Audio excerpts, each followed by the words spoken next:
Greetings everyone, my name is Steele, and welcome to Perceptions of the Dead Volume 2. Now, if you remember at the end of Volume 1, we left things off with a man named Tyrone who seemed to be in possession of some otherworldly abilities, yet it was never fully explained how he came by them. We were also introduced to two new characters towards the end, one being Marcus, who was Tyrone's best friend, and Ripley, who is a ghost girl in possession of a cow skull for some unknown reason.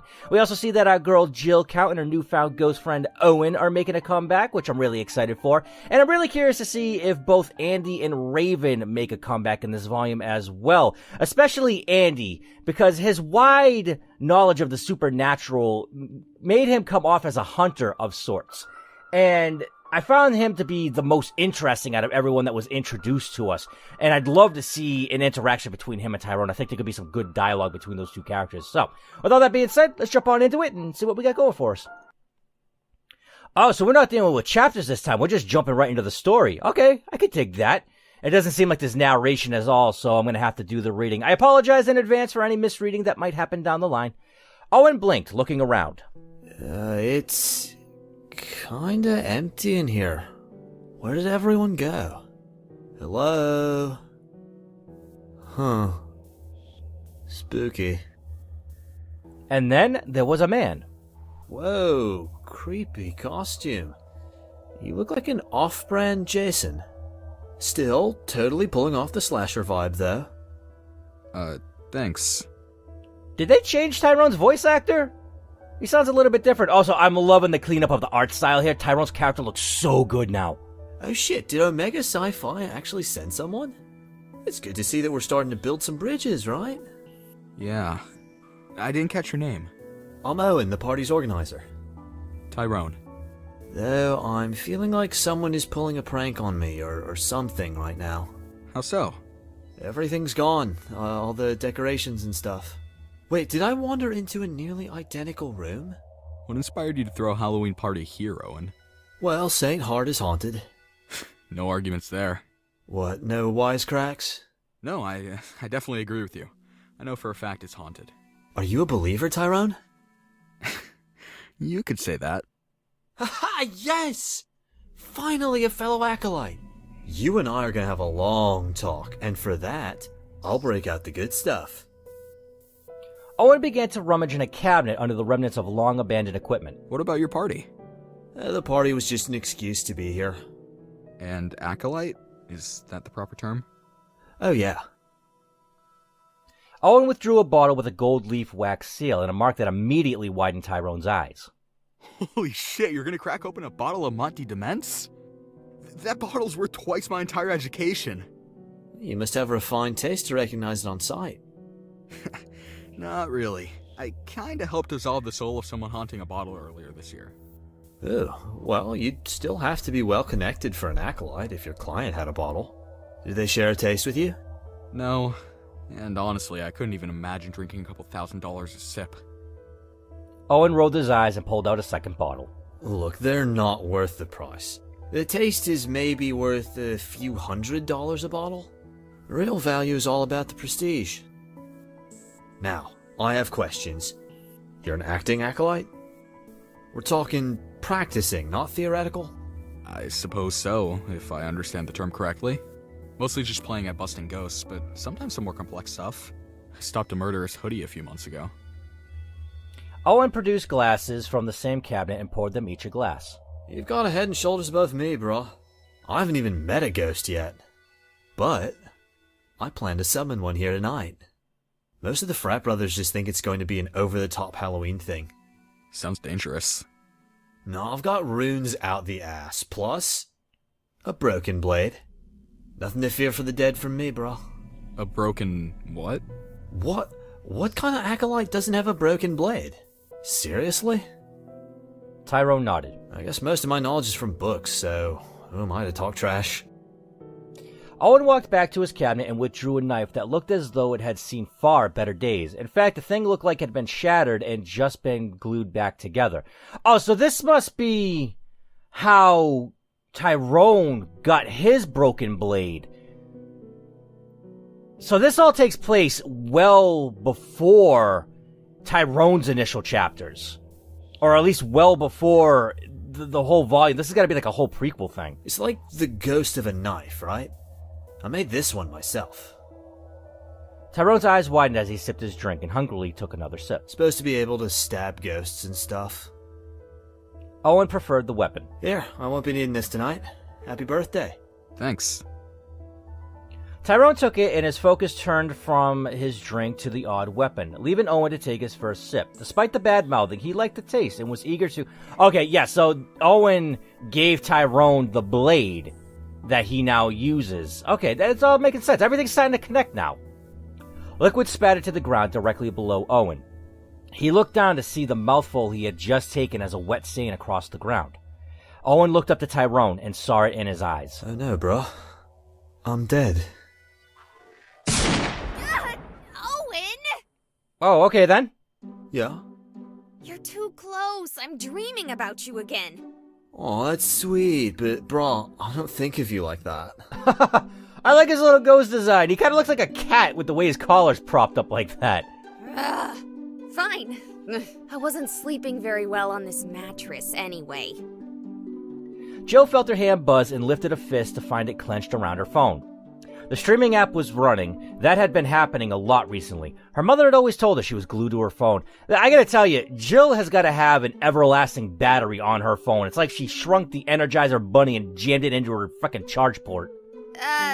Good morning, everyone. I really hope I didn't leave it going while I was sleeping. I can't quite put why into words, but that feels creepy. Anyway, we're on day, Owen, how long have you been haunting me? Day 5, brah. So, at least 3 months since the events of St. Heart and Owen beginning his haunting vigil. And today, I'm on day 2 of my trip to meet the mysterious Tyrone, of whom Owen speaks so many volumes of praise. Not to mention whose? All three are correct. Jill paused. The guy was in my dreams. My Owen dreams. So, at least I know now that he probably exists and isn't some weird joke made up by Owen. Back to the original point of my commentary here. I'm almost there, and I'm about to wash my face and get back in the car for the last leg of the journey. I wouldn't do that if I were you. Do what? Drive? Do we not want to see Tyrone today? No, brah, I wouldn't wash your face. Jill cocked an eyebrow and turned to her phone. Is something wrong? Run, girl! Run, bitch! Run! Run, there's a crack ghost in the restroom? I gotta go with that one. I don't think the owner was joking about the OD ghost. Her face. Oh my god, there's a ghost in the bathroom OD'd on crack. That's amazing. Car! Now! And so it begins. Got myself an achievement. I love this story. This is an awesome game. Are you entirely sure this is it? Oh, look at her new character design. She looks so good. Oh, I love this art style. Oh yeah, totally. This is where Tyrone said he lived. And how long ago was this? Like just last Halloween. Owen? I was there last Halloween. I didn't meet any Tyrone. Unless you mean Andy. Dude, I'm not racist. I can tell the difference between different black people. But yeah, I suppose it would be the Halloween before that then? My bad. I love how his collar pops up and down given whatever motion he's expressing. It must be part of his ghostly abilities. Well, nothing to lose by knocking, I suppose. Oh man, I can't wait to see him again. It's been so long. I'll bet. Jill let a long sigh and marched to the door. Well, here goes nothing. Her fist struck the door, and the knock echoing like there was nothing but emptiness and silence beyond. Jill looked at Owen, cocking an eyebrow. That's abnormal? Or perhaps part of the new normal? A moment later, much to her surprise, the door opened a crack. There was an eye staring out at her, but nothing was said. Hi, I'm here to see Tyrone. He's not here. Is he out? When will he be back? I do not know. Did we, interrupt a robbery on accident or something? If you're in his house, seems like you should know. He's missing. He has been missing. Gosh, pooping darn it. Really? Look, I don't know how to ask this, but do you know if he has any, Work references? Say work references, brah. Work references! Someone who works with him. Our dear Tyrone works alone. What he does is not the type of employment one can simply apply for. Only fate or misfortune can conspire to find you doing what he does. You mean hunt ghosts? The eye blinked in surprise. What are you talking about? Oh my gosh, I don't care! Look, I hear he can help me. And who did you hear that from? My ghost. Jill thumbed toward Owen. You can see him. You can see him? My ability to see him is not surprising, but he is nothing more than a fragment, a shadow of a full spirit. He is not the kind of thing a human should be able to see. Unless... The eyes seemed to size Jill up as though only seeing her for the first time. Unless you, like our dear Tyrone, have torn down the veil between life and death. Tell me, girl, can you now see the truth of your own world? Yes! But can we drop the mysticism? I just want to detach Owen, or something. Rude. I don't even care if I have to deal with seeing ghosts. I can deal with that if it comes to it. But I can't deal with being personally haunted. Do you really think living with the sight is so simple? I don't know, I think Jill's kind of taking this a little too seriously. Owen seems like a cool dude. If you can see them, they can see you. And not all of us are so... passive. She gestured to Owen. Us? Oh gosh, poopy darn it! Am I standing, talking to an empty doorway? I'm gonna need Tyrone to teach me to spot the difference. Jill turned to see a mailman whistling as he put mail in the box out front. He gave a short wave. Beautiful day, isn't it, ladies? Absolutely. You have a good one. You too. Or not? What did you mean by us? Oh my goodness! As Jill's eyes returned to the house, she saw it. That impossibly long hair was everywhere, twining like vines around everything, everywhere, painting the entire inside of the house in shadowy, snaky hair. What are you? Me? I'm nothing special. Well, that's not entirely true. But I am nothing more than a very powerful ghost. Very old. Jill's mind flashed back to Raven for a heartbeat. Oh, that makes sense. It's you that is so odd. A human with almost no power, and yet without any trace of the veil. Why is that so weird? To be honest, it happens more often than you'd think. It's just odd that you're still alive. Even things like me have to hide in safe places. Jill cocked an eyebrow. And this super mundane looking house is a safe place? It was. It's only a matter of time before the world realizes Tyrone isn't here anymore. And Tyrone, is he like me? No. I couldn't even begin to tell you what Tyrone is like. His very presence was able to make this a haven. But now he's gone. And soon it won't be. Well, that's just... awesome. The conversation was interrupted by the arrival of a car, from which emerged a man who was large in every sense of the word save height. That's kind of rude. Ripley, who are these two? He can see Owen too? Yes. I don't really know what he is either. I suspect he's another anomaly created by the power of Tyrone.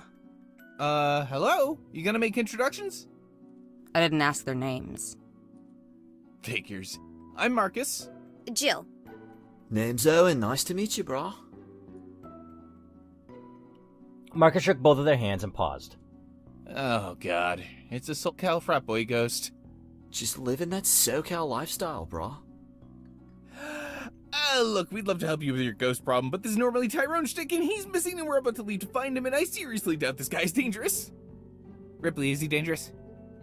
No. See? You're great! We gotta go. Ripley, can you, grab the bags? The bags rose from just inside the door and drifted outwards, carried by writhing strands of shadowy hair. Yeah, thanks. That's totally what I meant and not creepy at all. Marcus hurried back to the car. I like Ripley. She's cute. You should come with us. I'm sorry, what? It won't be safe here for long. And it's only a matter of time before you catch the attention of something dangerous. And you'll protect me? I cannot promise that, but you will be safer. Yeah, but what do you get, brah? Ripley turned slowly to Owen as though surprised to even hear him speak. You'll keep her safe, but why? Because I don't want to just let her die. And if you're desperate to hear a more selfish reason, I suppose I could use a second set of eyes. Can't Marcus see ghosts? He saw Owen. Whatever he is, it's intermittent, unreliable. Give me a moment. Okay. Jill hurried away, standing beside her car. She pulled out her phone. In a moment, she had it on and streaming. Okay, Ghost Ex Machina, I'm sure you heard all of that, so let's cut to the chase. Your guidance got me this far, and from the sound of it, my random tests with you over the last few months are the only reason I haven't run into something dangerous. So, what do you think I should do? Should I go with them? It's the only option! Wow, a pretty uniform response for once. Alright, I guess it's road trip time. I'm glad I packed a bag. Turning behind her, Jill yelled. Hey, Marcus! Pop your trunk! I need to put my bag in! What? Ripley!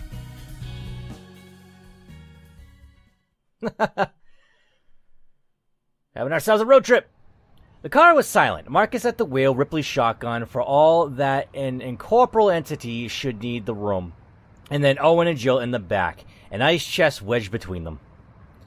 It had been hours of silence before Marcus finally broke the ice. So, Jill, what can you do?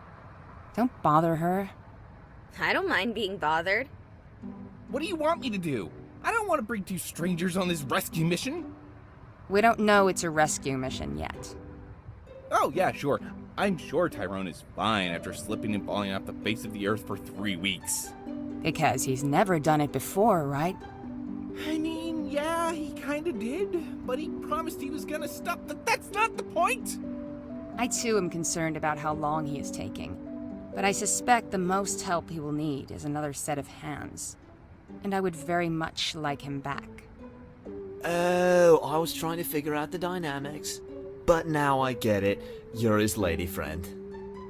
Wait, Tyrone is dating a ghost? No.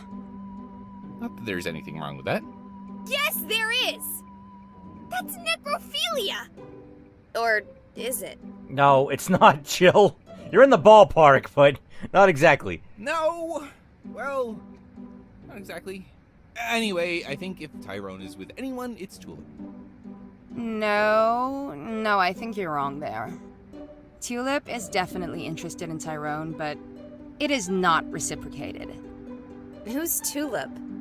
Oh, Tulip is the ghost of a suicidal teenager who's been haunting him for the last few years. He's dating a teenager? She died over a decade ago. She's almost the same age as him. Also, no, he's not dating her. I feel bad for her dying so young, but he is very much turned away by her youthful appearance. Well, that's good. Or is it? To be honest, not really something I have thought about much. Well, come on. It's not fair to Tulip. It's like I always say, life isn't fair, brah. Still, I feel bad for her. She's way into him, and she's really nice. Maybe you should date her. No, dude! See? She's too young looking. That's not why. I have no idea who you're talking about, but I have to say the fact that she's dead should be the biggest barrier, not how she looks. If you need a refresher, Tulip is the girl that Tyrone came across when he was dealing with the scissor-fingered girl that kept creeping on the ceiling. I really don't see why dating a ghost would be bad. I mean, it's on life, not death. That's all fair and good and all, bruh, but who's that guy in the middle of the road? Holy shit, Owen! Whoa! Drive. Don't stop. That thing will kill us all if it catches us. What the hell happened to Owen? Owen is gone. Marcus, go! Oh, no fucking way! He's still alive! Look, he's still moving! Marcus, drive! Ripley, take the wheel. The door swung open and Marcus was out, dashing off behind them. I'm not dying for this. She switched seats with the fluid shadowy motion, and the car revved forward. You're just gonna leave them? Did you want to die too? Jill opened her mouth to protest, but to her shame, only silence came forth. Oh no, what happened to Owen?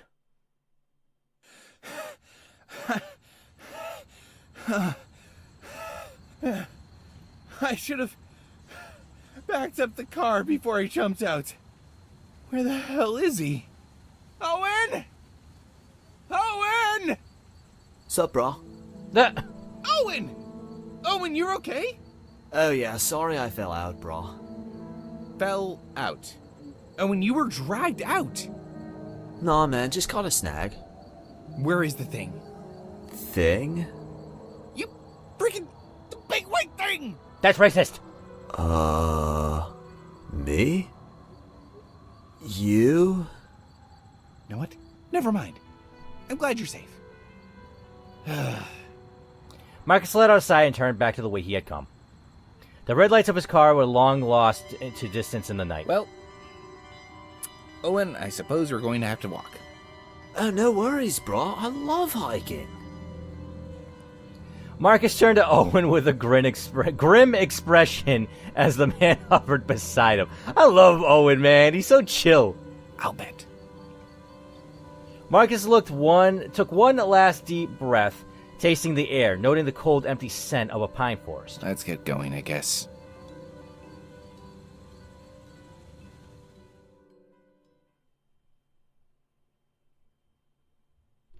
Man, that was so weird and sudden.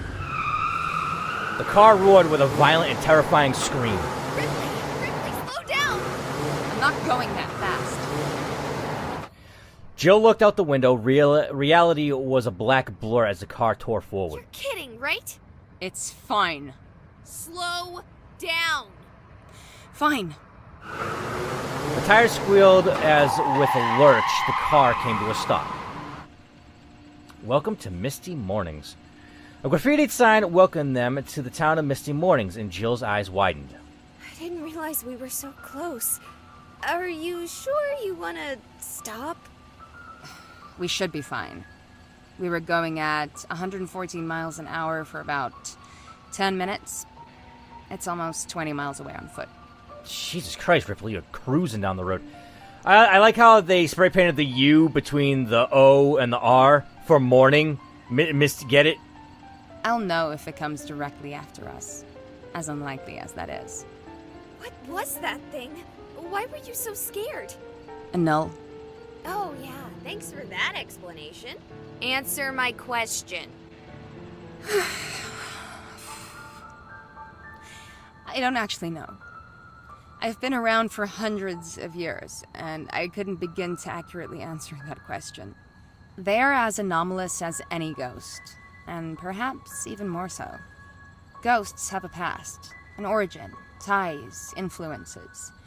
Even other things have... That's off subject. They're nothing, and they seem to exist for the sole purpose of returning us to the same. Us?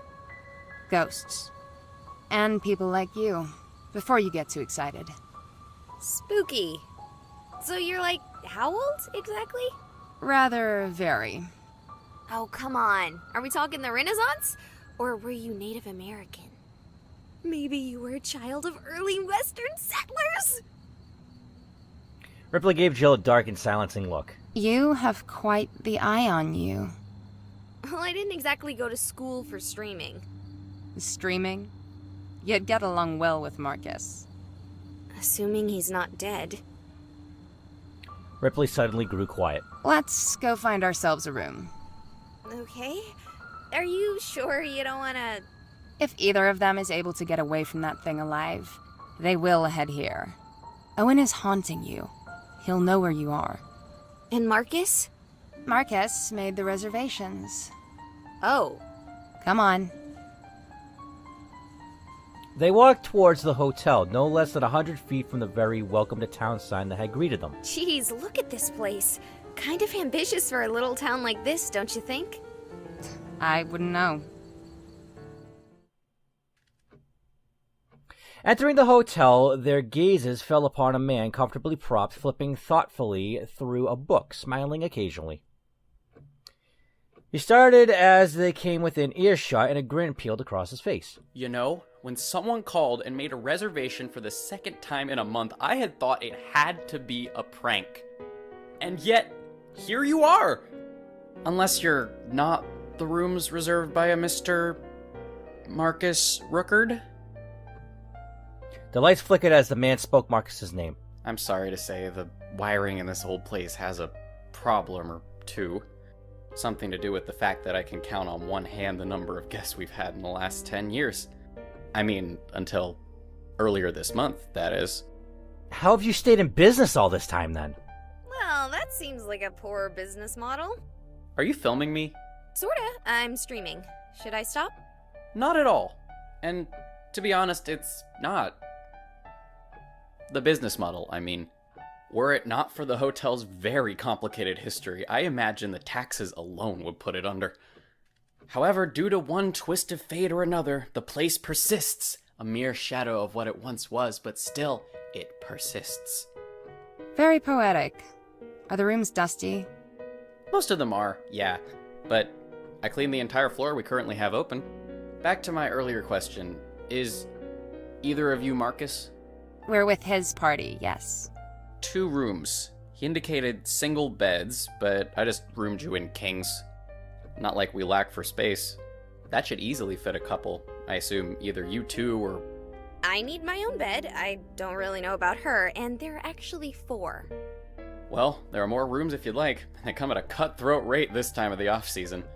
I'll pay for my own room then. 3 rooms it is. Come with me, please. The man led their way through the hotel. This place looks like a movie set. As long as you're not thinking of The Shining, you might be right. You'd be impressed at the number of films you've never heard of that were filmed here once upon a time. Not that I really know any of them either. I just know the history. Part of living in a town like this one, I suppose. Like this one. A ghost town. I mean that in every sense, too. During the spiritualist boom of back before my grandfather was a baby, this town was popping with such types. And from there, it's just slowly died. Businesses growing and wilting, families going to where they can find opportunity, leaving behind shells of civilizations. You do like to wax poetic. Oh, yeah, I'd have been out of here myself if I hadn't decided poetry was a good use of my college education. Not that I've minded terribly. We actually have enough people that we were able to create municipal fiber. Wi-Fi's connected to it. Name is Vacancies, and password is Too Spooky For Me. Anyway, here are your rooms, 412 through 414. Thank you. Thanks. I noticed we skipped 411. Is someone in there? Ah, yes, the other patron whom I mentioned arrived earlier this month. Not gonna lie, haven't seen him come or go once, but he set us up to auto-charge his card daily, and he hasn't checked out. I don't think he's been sleeping here, but his things are inside. I'm sorry, I really probably shouldn't be talking about all this. Actually, he's why we're here. Tyrone, right? The hotelier cocked an eyebrow. He was here for business, and we haven't been able to reach him for weeks. For business? Why do you have to say it like that? Are you drug dealers? What? No! Well, what kind of business are you talking about? Ghost hunting? Jill inclined her head to her camera. The hotelier's grin peeled across his face like a whip. Okay, look. This is gonna be super unprofessional, but despite how bad the economy of this place is, I love living here. You wanna know why? The hotelier gestured around. The lore. The history. This hotel alone makes St. Hart Hospital look like a middle school haunted hayride. Oh! Yeah? So, you know how I thought Marcus Rookard was a prank? That is because of the history of the Rookard family here. You don't say. Long story short, the entire clan killed themselves so that they could rid the town of its ghosts. Only, as such stories go, they only made the problem infinitely worse. Huh. I have to apologize. That telling really doesn't do the story justice. But it's late, and not to be rude, but your friend looks like she needs some sleep. I'll tell you the rest if you'd like over the continental breakfast, which is actually where I just grab some fruit and bring my waffle iron from home. See you in the morning. Thank you.